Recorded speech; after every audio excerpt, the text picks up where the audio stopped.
印度多个地区出现近50度高温天气，酷暑难忍的印度人纷纷跳入恒河洗澡降温，无数男女老少涌入恒河，尽情沐浴在恒河河水中。然而，传说中的印度圣河好似一个化粪池，河水浑浊，垃圾四伏，甚至有相关机构化验指出，100毫升河水中的大肠杆菌含量竟高达10万个。那么，曾经被誉为养育了印度人的母亲河恒河，为何会沦落到这般地步？从上世纪就开始的恒河治理计划，在投入几十亿美元后，又为何还是老样子？恒河向来是印度人心目中的母亲河、赎罪河，全世界恐怕没有第二条河流能像恒河一样，与宗教信仰和民族风俗结合得如此紧密，与人民的情感连接这么亲近。恒河发源于喜马拉雅山区，全长2500公里，流经印度8个邦。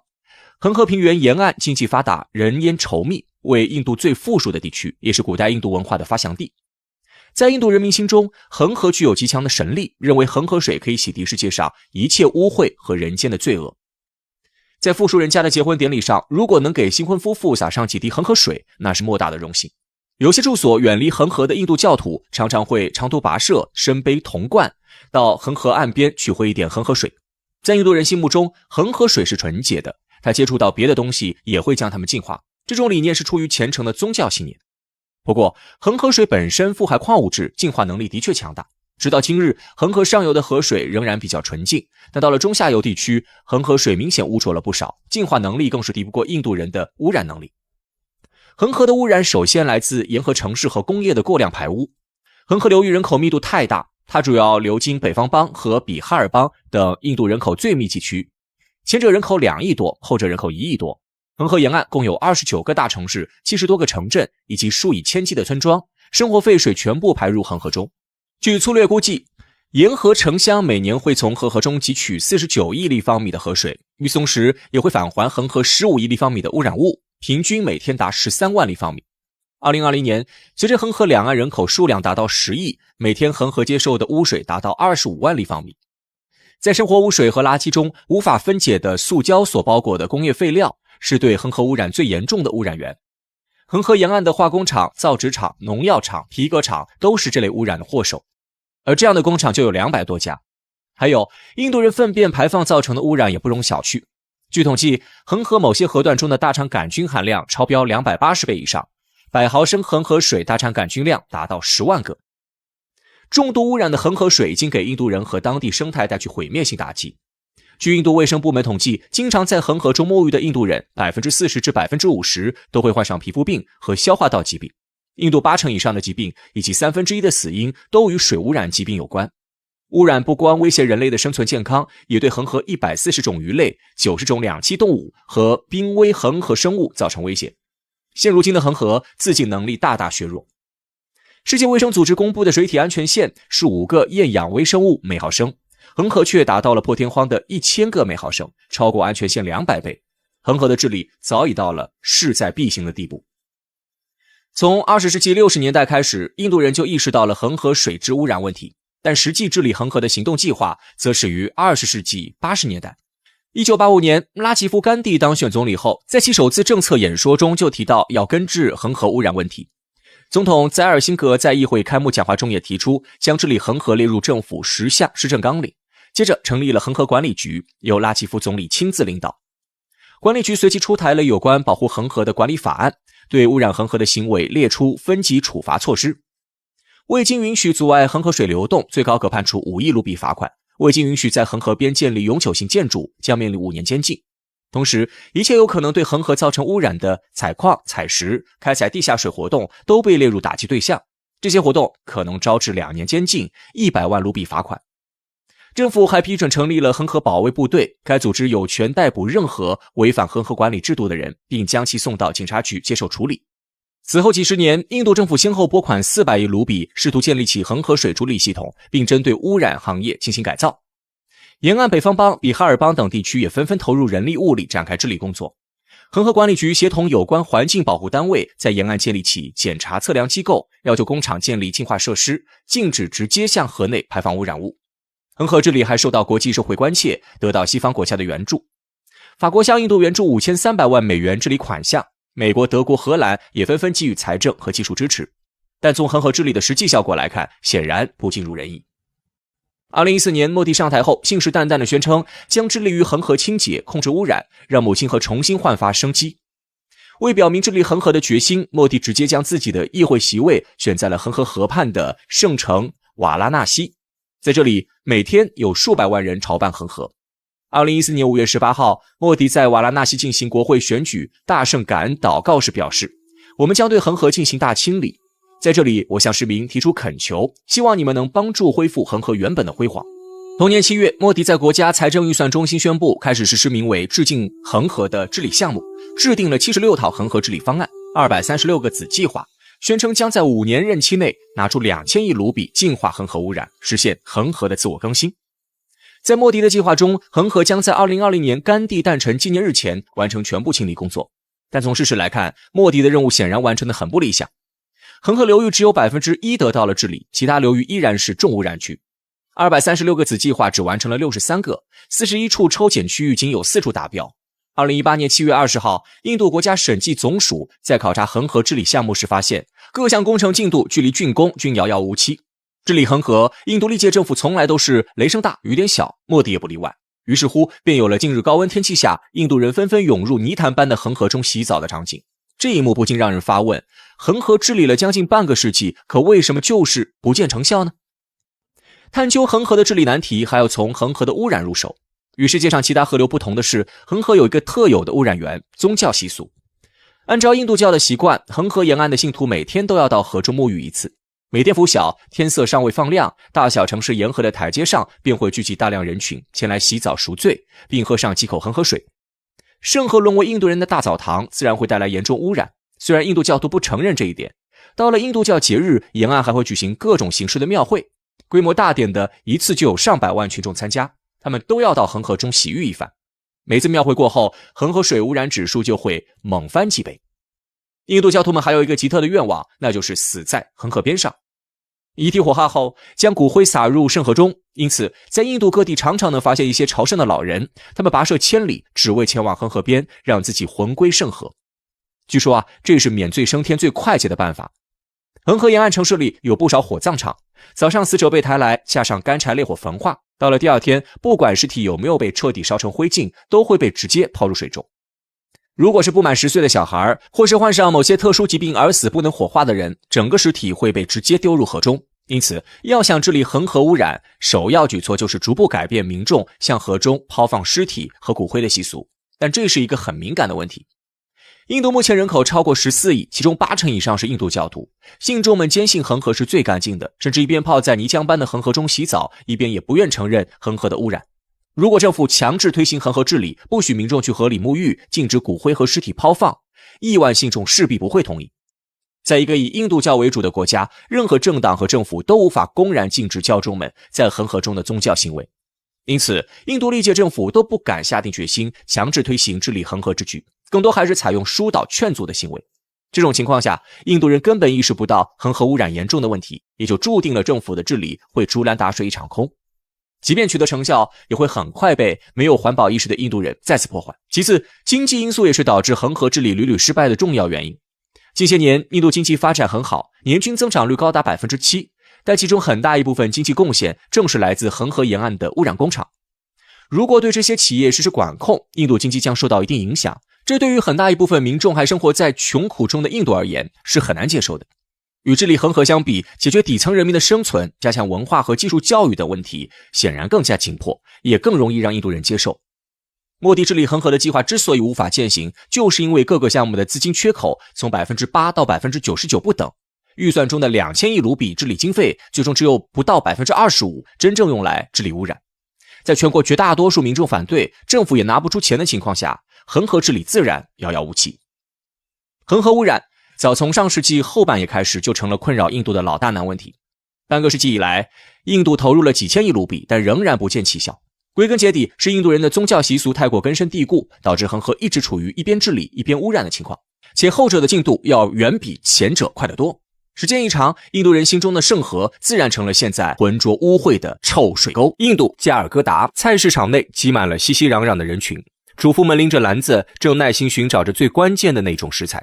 他们的目标十分明确，在琳琅满目的蔬果里锁定了洋葱。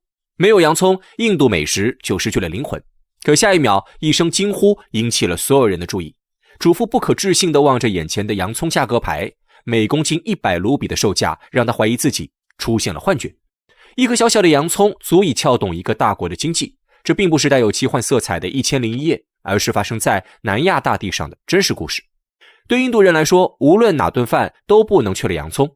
按理说，这种国民食材自然价格也不会太高，可印度的菜市场却用惊人的数字打了全世界的脸。印度的洋葱低至每公斤20卢比，可最高的时候又能飙升到每公斤100卢比。最离谱的是，这些改变往往就发生在瞬息之间。老百姓经常会聚在一起猜测，明天洋葱又该卖多少钱。如此一来，人民买的不像是洋葱，倒像是股票。菜场里的价格牌成了正儿八经的涨停板，家庭主妇们的购物变成了争分夺秒，需要周密计算的大比拼。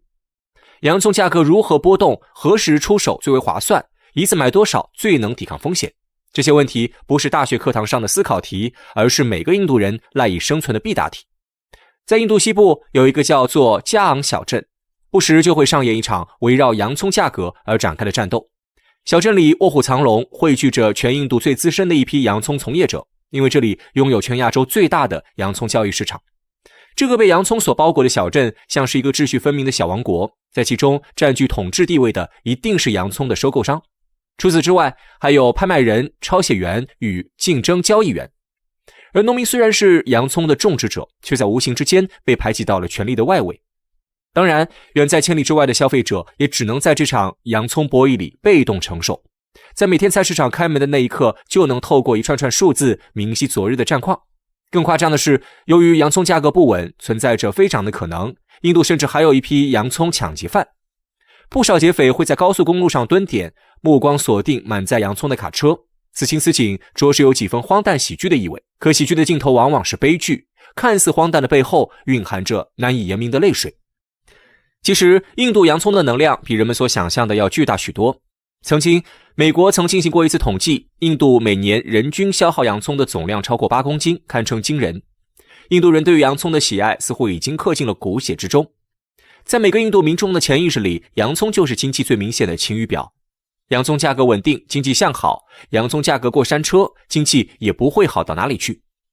这是劳动人民在长期的生存经验里总结出的历史教训。最淳朴的话，往往拥有着最震撼人心的力量。而洋葱价格上下摇摆的背后，隐藏着印度的供应链窘境。换言之，一条难以运转的供应链导致洋葱价格难以维持稳定。印度有不少种洋葱的地方，但每个种植地的运输条件可谓是千差万别。这种难以调和的不稳定性，折射着印度食品供应链的严重失衡。更巧的是，洋葱偏偏是一种对供应链要求较高的食物。印度常年的天气都较为炎热，这对洋葱的运输而言堪称灭顶之灾。因为在这样的天气下，从洋葱成熟到被它送到消费者手中，最多不能超过半个月。以拉萨尔加昂为例，农民需要背着重重的洋葱前往市场贩卖，洋葱还没卖出去，农民就得先交2笔钱，一笔钱给市场，另一笔钱给交易商，前者是1%的管理费，后者是4%的佣金。但这还没完，洋葱的运输之旅还有很长的路要走。交易商取得洋葱后就要开始运输，而在运输的过程中，印度的交通情况更是不容乐观。同时，完善的货物保存机制也未能建立。一趟长途运输就能折损2成洋葱，折损的费用自然也要加在最终的价格上。到达分销店后，洋葱商人得先挑出损耗的洋葱，然后再加价 20% 卖给饭店和零售商。随后，零售商就会推着小推车去街头贩卖，或者去菜市场蹲点。到了这一步，他们还要再赚取 10% 的差价。而在这一过程里，一旦任何一个环节出现了不可控的纰漏，那洋葱的价格也一定会跟着水涨船高。而印度之所以会有如此糟糕的食品供应链，其实是受到了多方因素制约。从监管的缺失到运输能力的低下，每个洋葱背后都凝聚着不可言说的辛酸血泪。更令人破防的是，这种情况已经持续了数年，而洋葱甚至算得上是印度食品里的顶流，受到的关注也是最多的。洋葱的运输情况尚且如何，其余的农作物更是让人无法想象。而供应链的困境仅仅是洋葱所反馈出的最表层的问题。倘若我们一层层剥开印度经济这个大洋葱，就会找到最核心的病因。不知从何时起，洋葱布下了天罗地网，将印度经济狠狠地网罗其中。而印度经济最根本的毛病也透过洋葱完全显现。这种弊端主要可概括为2个方面。第一，印度的农业发展水平太差，农民还停留在看天吃饭的层面。在印度有不少次洋葱价格大涨都是因为产量大跌，这几乎已经成为了一条铁律，只要天气不好，洋葱必涨价，而且会涨到让你怀疑人生。这件事倘若发生在几百年前，那或许还有几分可以辩解的余地，但在现代种植技术高度发达的今天，这件事就显得格外不可思议。归根结底，是因为印度的耕作方式过于落后于时代。以灌溉为例，在洋葱成熟的过程里，灌溉尤为重要，而现代农业的一个重要表示就是能根据需要调整灌溉。可是印度却不是这样处理的。现如今，印度洋葱能否顺利完成灌溉，主要得看季风的心情。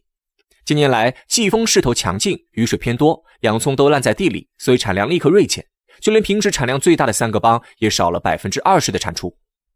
农民并非不愿意使用灌溉系统，而是用不起。而这种贫困恰恰折射出了印度经济的第2重困境，那就是通胀严重。在印度，洋葱价格始终是一个敏感的话题，因为洋葱意味着通胀。曾经在2014年到2018年期间，印度创造了一个个经济奇迹， GDP 增速极其可观，最高时甚至达到了 8% 以上。但讽刺的是，近年来印度已经成为了经济滑坡最严重的国家之一，甚至出现了断崖式下跌，一度跌到 4.5% 左右。这种经济上的退步在洋葱价格上暴露无遗。最夸张的时候，洋葱价格在半年内飙升了 114%， 洋葱成了高攀不起的食物。这种荒谬的经济危机背后彰显着印度经济的断层现象。换言之，印度那些经济增长的奇迹是真，但好处却没有落在广大国民身上。印度的经济结构严重扭曲，已经出现了多条断层线，每一条断层线便预示着民众悲惨的命运。想要弥合这种断层，简直难于上青天。而为了控制洋葱价格，印度政府也是伤透了脑筋。但是就算再焦头烂额，印度政府恐怕也不敢忽略这小小的洋葱，因为历史的教训摆在眼前。上世纪80年代，印度甚至曾掀起过多场洋葱政治风暴。80年代初，国大党领袖英迪拉甘地参与竞选，这位铁娘子剑走偏锋，在选举中高举着一串串洋葱登上了演讲的舞台，引起众人欢呼。英迪拉强调，一个无法控制洋葱价格的政党就不配成为印度的领航人。无独有偶，80年代末，国大党的竞争对手人民党恰恰因为洋葱而失去了民心。当时洋葱供应短缺，民众极度不满，干脆掀翻了首都新德里。可见洋葱是经济的化身，而经济是政治最核心的基石。一个无法保障老百姓日常生活的政党，最终一定会迎来社会的反噬。于是莫迪遵循了历代政府的方式，禁止洋葱出口，甚至还喊出了一个颇为搞笑的口号，发誓不让任何一颗洋葱流出印度。这种行为其实是在通过调整进出口保护本国市场。与此同时，政府还常常在首都设立流动摊位，给予洋葱补贴价，让民众能用低价买到食材。但是说1000道1万，这也依旧是头痛医头，脚痛医脚，没有从根本上解决洋葱陷阱。未来印度政府还将继续面对洋葱所带来的挑战，这枚小小的洋葱到底何时能安定下来，还需要打上一个问号。